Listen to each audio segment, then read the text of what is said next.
হে আবু হুরায়রা, ভালো করে কান লাগাইয়া শোনো,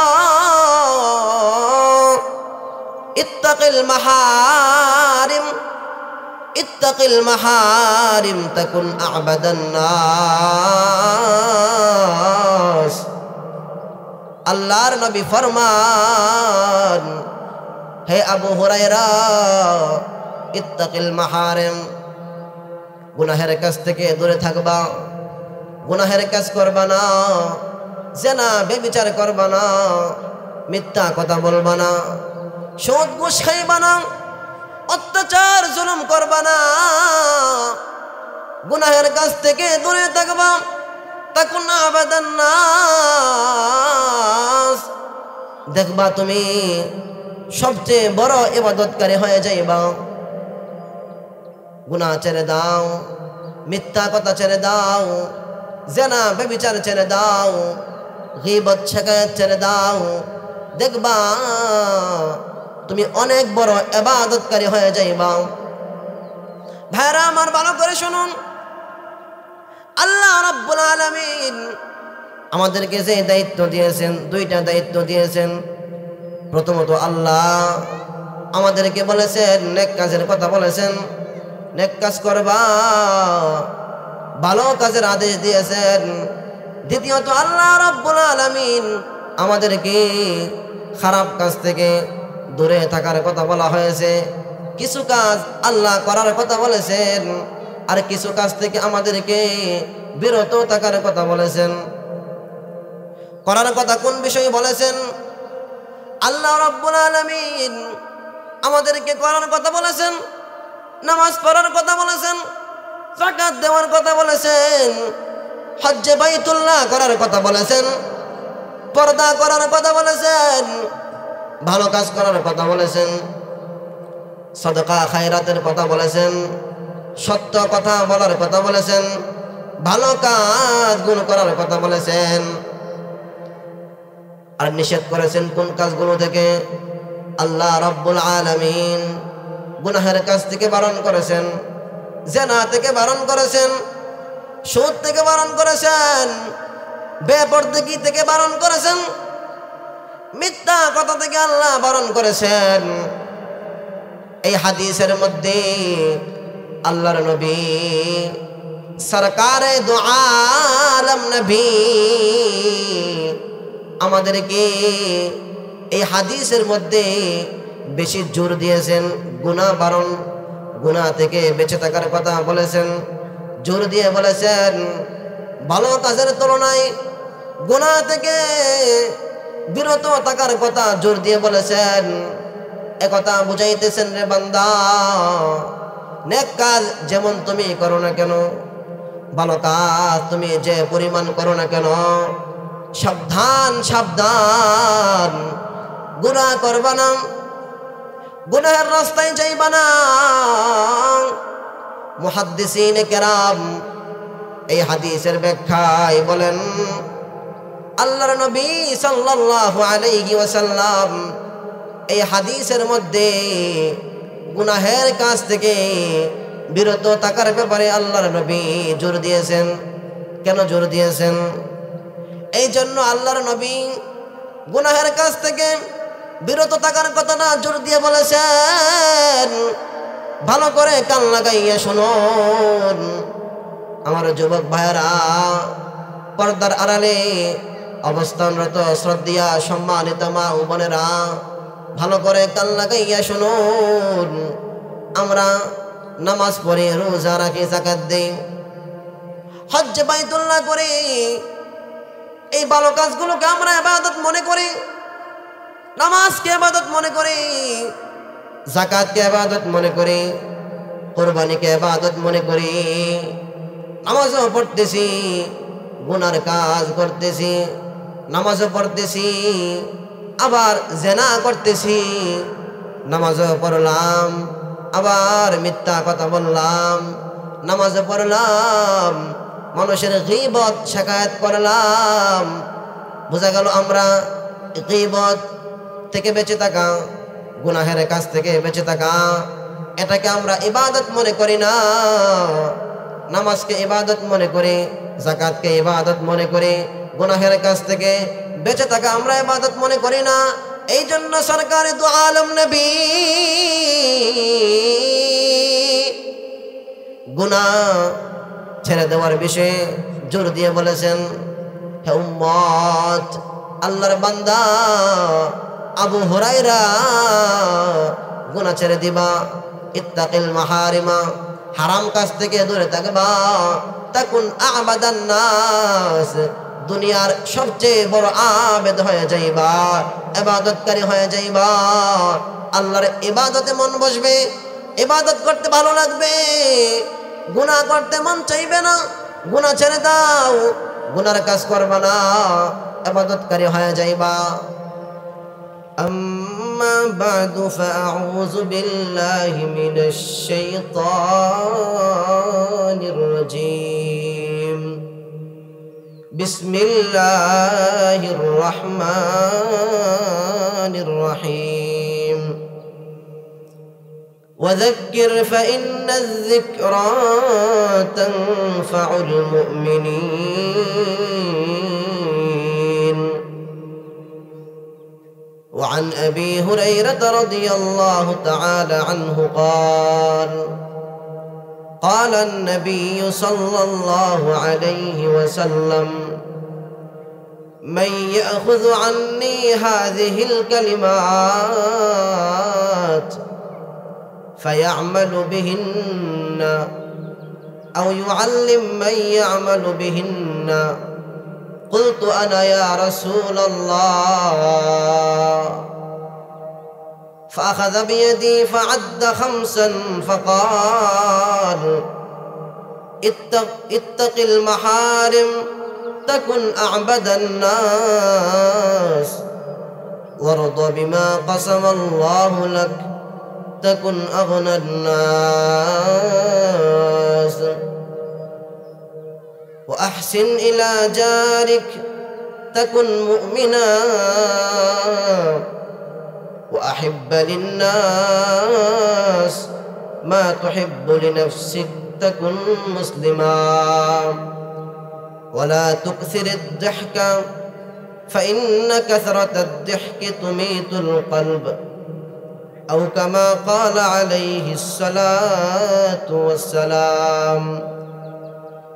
صدق الله مولانا العظيم، وصدق رسوله النبي الكريم، ونحن على ذلك لمن الشاهدين والشاكرين، والحمد لله رب العالمين. اللهم رب السماوات وما أظللنا، ورب الأرضين وما أقللنا، ورب الشياطين وما أضللنا. رب إني أسألك خير هذه القرية وخير ما فيها وخير أهلها، وأعوذ بك من شرها وشر ما فيها وشر أهلها. اللهم ارزقنا جناها، اللهم ارزقنا جناها، وحببنا إلى أهلها، وحبب صالحي أهلها إلينا. मेरे जनाजे पे रोने वालों, मेरे जनाजे पे रोने वालों,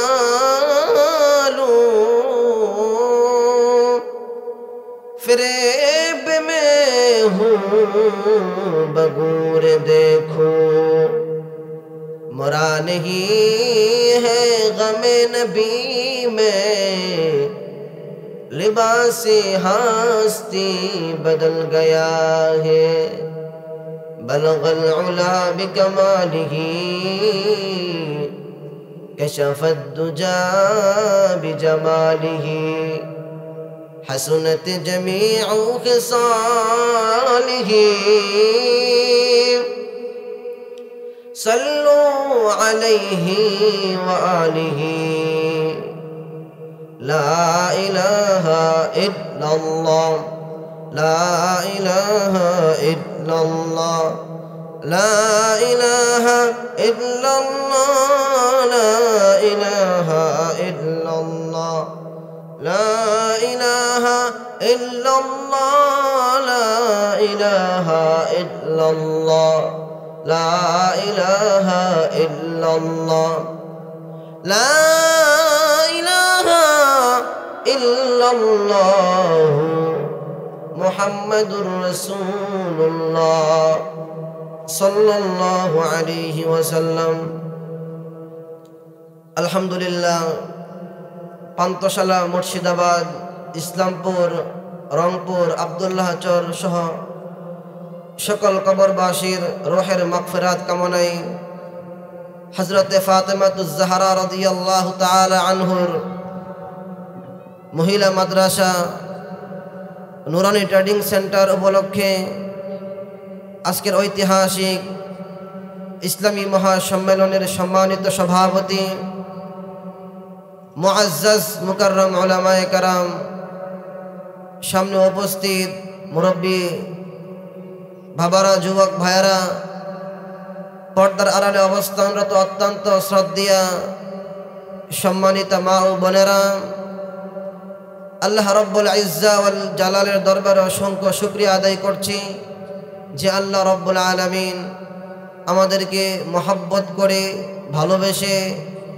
দ্বীনের নিসবতে, কোরআনের নিসবতে, রাসূলের ভালোবাসায় এই মহতি জান্নাতি বাগানে এসে কিছু কথা বলা ও শোনার তৌফিক দিয়েছেন।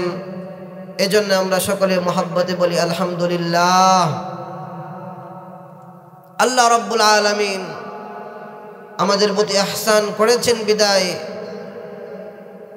সকল প্রকার কাজ থেকে আমরা অবসর হয়ে জান্নাতি বাগানে আসতে পেরেছি। কত মানুষ হাটে বাজারে দোকানপাটে ঘুরতেছে, কাজে ব্যস্ত আছে, কিন্তু আল্লাহ রব্বুল আলামিন আমাদেরকে ইহসান করে ভালোবেসে সকল কাজ থেকে ফারেক করে দ্বীনের নিসবতে দ্বীনের কিছু কথা ভালো শোনার তৌফিক দিয়েছেন। এজন্য আমরা সকলে বলি আলহামদুলিল্লাহ। সাহাবায়ে কেরাম রাদিয়াল্লাহু তাআলা আনহু,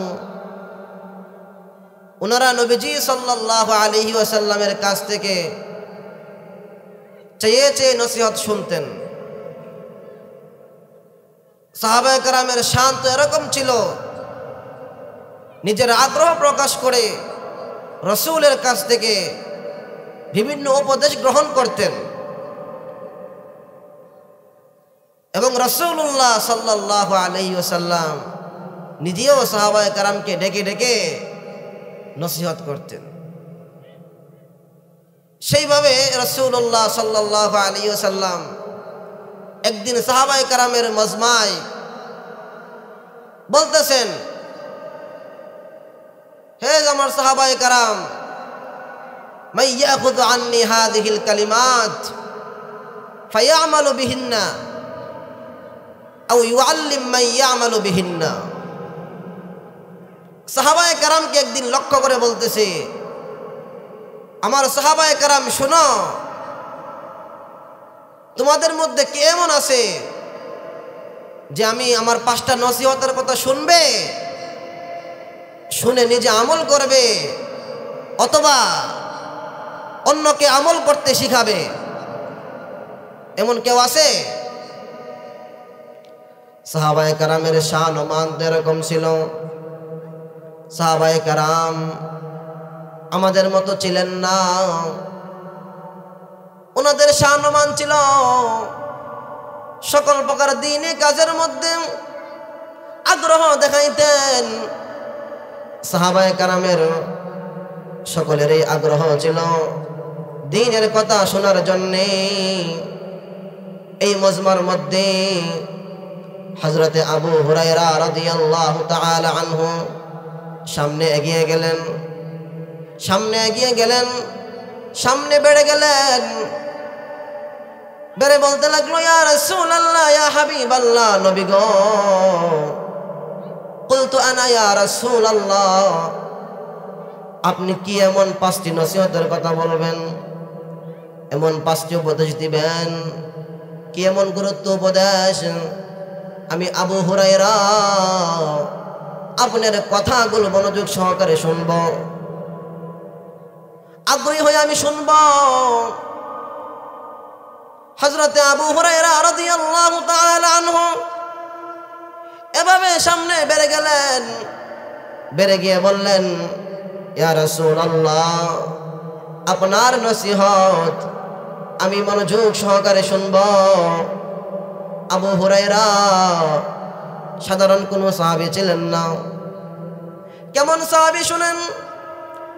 হযরত আবু হুরায়রা রাদিয়াল্লাহু তাআলা আনহু নবীজির কথা, নবীজির সকল উপদেশ শোনার জন্য হযরত আবু হুরায়রা রাদিয়াল্লাহু তাআলা আনহু তার প্রচন্ড আগ্রহ ছিল।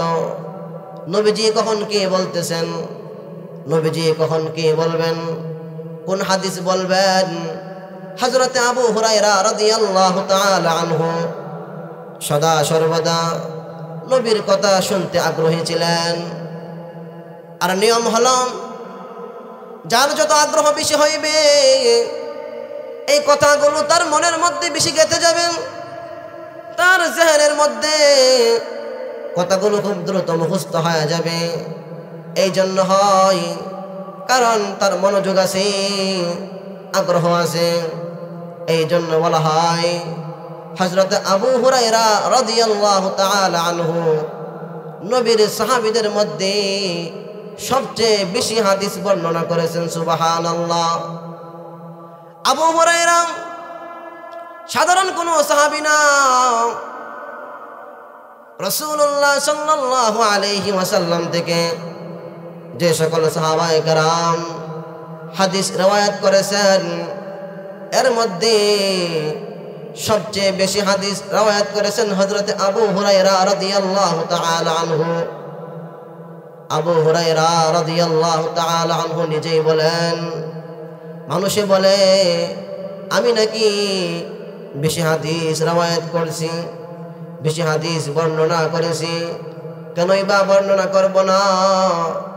আমার কোনো ফিকির ছিল না, দুনিয়ার কোনো ব্যস্ততা ছিল না, সদা সর্বদা নবীর কাছে থাকতাম। নবীর কাছে থেকে থেকে নবী কি বলতেছেন, নবী কি করতেছেন, নবী কোথায় যাইতেছেন, সদা সর্বদা খোঁজ খবর রাখতাম। এই জন্য দেখা যায় হাদিসের জগতে হযরতে আবু হুরায়রা রাদিয়াল্লাহু তাআলা আনহু সবচেয়ে বেশি হাদিস বর্ণনা করেছেন। আবু হুরায়রা রাদিয়াল্লাহু তাআলা আনহু বলেন, মুহাজিররা বিভিন্ন কাজে ব্যস্ত ছিলেন, ওনারা ব্যবসা বাণিজ্যের মধ্যে ব্যস্ত থাকত। আনসারী সাহাবায়ে কেরাম ওনারা কৃষি কাজের মধ্যে ব্যস্ত থাকত। মুহাজিররা ব্যবসার মধ্যে সময় কাটিয়ে দিত। যার কারণে দেখা যায় মুহাজিররা নবীর দরবারে সদা সর্বদা থাকতে পারত না, ব্যবসার মধ্যে অনেক সময় লাগাইত। আর আনসারী সাহাবায়ে কেরাম ওনারা কৃষি কাজে ব্যস্ত থাকত। আর আমি আবু হুরায়রার কোনো ফিকির ছিল না, আমি আবু হুরায়রার দুনিয়ার কোনো ব্যস্ততা ছিল না, শুধু একটাই ব্যস্ততা, নবীর হাদিস রওয়ায়াত করা। নবীজি কি বলতেছে, নবীজি কোথায় যাইতেছে, নবী থেকে যেন কোনো হাদিস না ছুটে যায়। দেখা যাইতো আমি আবু হুরায়রা নবীর দরবারে সদা সর্বদা বসে থাকতাম আর হাদিস মুখস্থ করতাম। এই জন্য দেখা যায় আমার হাদিসের বর্ণনা বেশি পাওয়া যায় অন্যান্য সাহাবায়ে কেরামের তুলনায়। হযরত আবু হুরায়রা দাঁড়িয়ে গেলেন, বললেন, ইয়া রাসূলুল্লাহ, ইয়া হাবিবাল্লাহ, নবী গো, আপনার কথাগুলো আমি শুনতে আগ্রহী। আপনি বলেন, এমন কি আমল, এমন কি উপদেশ দিবেন, আপনি আমাকে বলেন। এই জায়গার মধ্যে নবীজি বলেছিলেন, তোমাদের মধ্যে এমন কে আছে আমার 5টি নসিহতের কথা শুনবে, শুনে নিজে আমল করবে, অথবা অন্তত পক্ষে কাউকে আমল করতে শিখাবে। এই হাদিসের মাধ্যমে বোঝা গেল, কোন উপদেশ শোনার জন্যে নিজে আমল করার নিয়তে শুনতে হবে। ওয়াজ বলেন, নসিহত বলেন, যে কোনো বিষয় বলেন না কেন, প্রথমে নিজে আমল করার নিয়তে বয়ান শুনতে হবে, উপদেশ শুনতে হবে। এই হাদিস দ্বারা এমনটাই বোঝা যায়, আমলের নিয়তে কথা শুনতে হবে, ইখলাসের নিয়তে কথা শুনতে হবে। এমনটাও বুঝে আসে, কোনো কারণে আমল করতে পারলেন না, যে কোনো কারণে, সমস্যার কারণে আমল করতে পারলেন না, তাহলেও আমল করতে না পারলেও অন্যের কাছে আমলটা পৌঁছিয়ে দেন, অন্যকে আমলটা শিখাইয়া দেন। যে ব্যক্তি আমল করবে, কারণ সে আমল করলে তার আমলের কারণে তোমার আমল নামার মধ্যে সওয়াব লেখা হবে। সুবহানাল্লাহ। এই হাদিসের মাধ্যমে একথা বুঝে আসে, আপনি একটি আমল জানেন, এই আমলটা আপনি করতে পারতেছেন না, সমস্যার কারণে, আপনার ত্রুটির কারণে, আপনি আমলটা জেনে বসে থাকবেন না, অন্যকে আমলটা বলে দেন। আমলটা বলে দেওয়ার দ্বারা দেখা যায় সে ব্যক্তি আমলটা করবে, সে আমল করবে, সওয়াব পাবে, আপনিও সওয়াব পেয়ে যাবেন। কিন্তু দেখা যায় আমাদের সমাজের মধ্যে নিজে আমলটা করে না, অন্যকে বলেও না। সে মনে করে আমি নিজে আমল করি না, অন্যকে কেন বলবো, এটা ভুল কথা।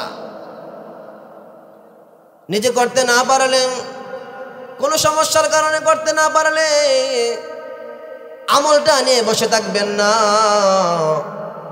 অন্যকে আমলের কথা বলেন, অন্যরা আমল করবে, আমলের কারণে দেখা যাইবে তোমার আমল নামায় সওয়াব লেখা হইবে। আল্লামা শফি রহমাতুল্লাহি আলাইহি তার বিখ্যাত তাফসীরের কিতাব তাফসীরে মাআরিফুল কোরআনের মধ্যে লেখেন, নেক কাজ করা সওয়াবের কাজ, ভালো কাজ করা সওয়াবের কাজ, আবার অন্যকে ভালো কাজের কথা বলাও সওয়াবের কাজ। নেক কাজ করা ইবাদত, নামাজ পড়া ইবাদত, রোজা রাখা ইবাদত, ঠিক তেমনি ভাবে অন্যকে নামাজের কথা বলাও কিন্তু ইবাদত, অন্যকে যাকাতের কথা বলাও কিন্তু ইবাদত, অন্যকে হজ্জে বাইতুল্লাহর কথা বলাও কিন্তু ইবাদত। শুধুই মাত্র আমি নামাজ পড়লাম এটা ইবাদত, আর অন্যকে বললাম ইবাদত না, এটাও কিন্তু ইবাদত। নামাজ যেমন ইবাদত, নামাজের কথা অন্যকে বলাও ইবাদত।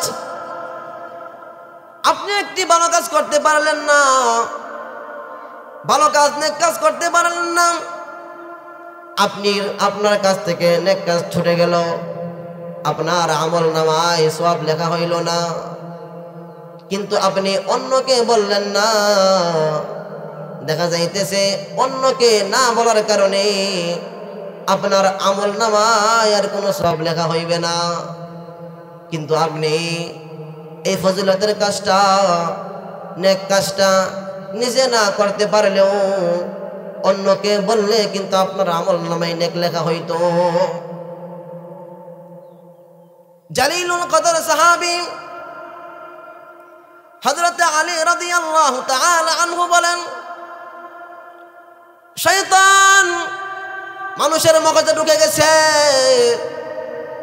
মানুষের মগজে ঢুকে ঢুকে বলে দেয়, মানুষের জেহেনে ঢুকে বলে দেয়, মানুষের জেহেনের মধ্যে কথা ঢুকায় দেয়।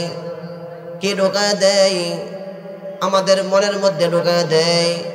শয়তান বলে, হ্যাঁ তুমি নিজে আমল করো না, অন্যকে কিভাবে আমলের কথা বলবা?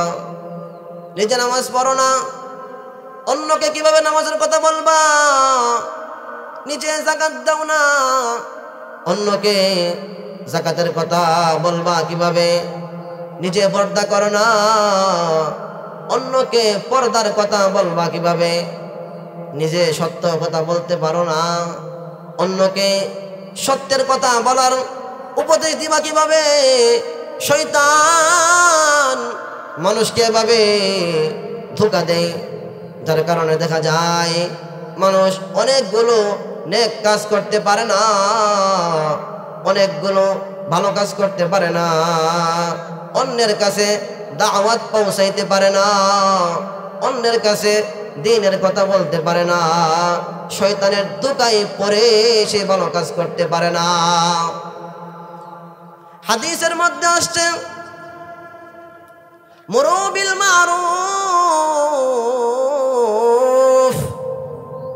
মুরু বিল মারুফ ওয়া ইন লাম তা'মালু বিহি কুল্লিহি। আল্লাহর নবী ফরমান, সকল নেক কাজের ক্ষেত্রে আদেশ করো, ভালো কাজের আদেশ করো। যদিও ভালো কাজের সবগুলো তুমি তোমার নিজের ব্যক্তিগত কারণে করতে না পারো, নিজের সমস্যার কারণে করতে না পারো, কিন্তু বান্দা অন্যকে ভালো কাজ করতে তুমি পিছপা হইবা না। অন্যকে ভালো কাজের কথা বলবা, অন্যকে নেক কাজের কথা বলবা। তুমি নেক কাজ করতে না পারলেও অন্যকে নেক কাজের কথা বলবা,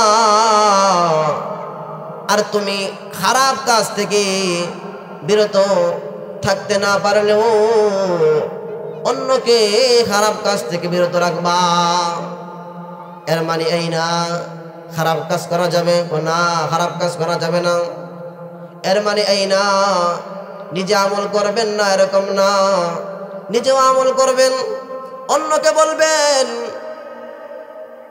যাই হোক, আবার আসেন হযরত আবু হুরায়রা রাদিয়াল্লাহু তাআলা আনহু দাঁড়িয়ে গেলেন, বললেন, ইয়া রাসূলুল্লাহ, ইয়া হাবিবাল্লাহ, নবী গো,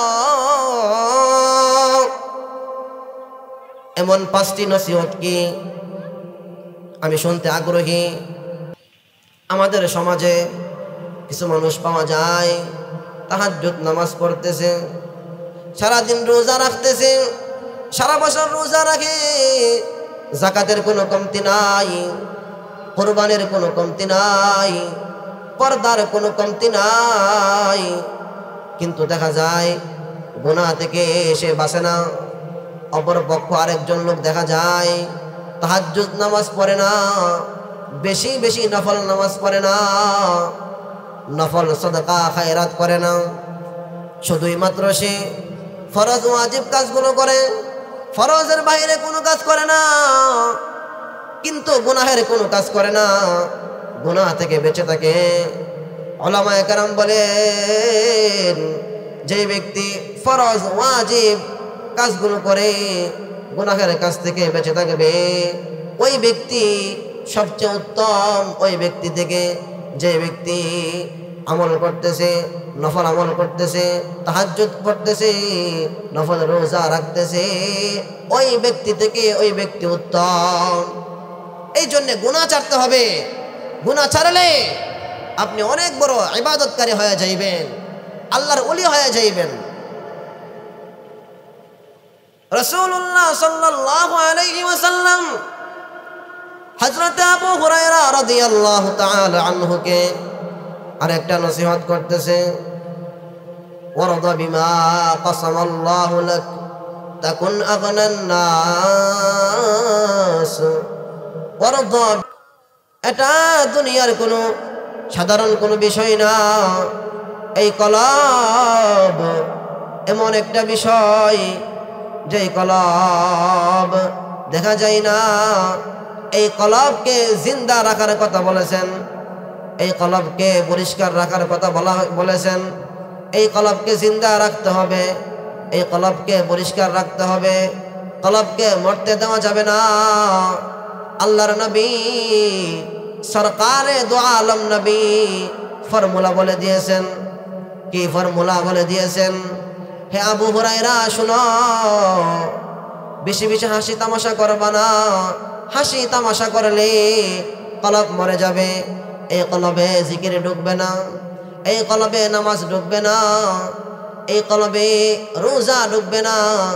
রোজা ভালো লাগবে না, যাকাত ভালো লাগবে না, কুরবানি ভালো লাগবে না, নামাজ ভালো লাগবে না, হজ্জে বাইতুল্লাহ ভালো লাগবে না, দান সাদকা ভালো লাগবে না।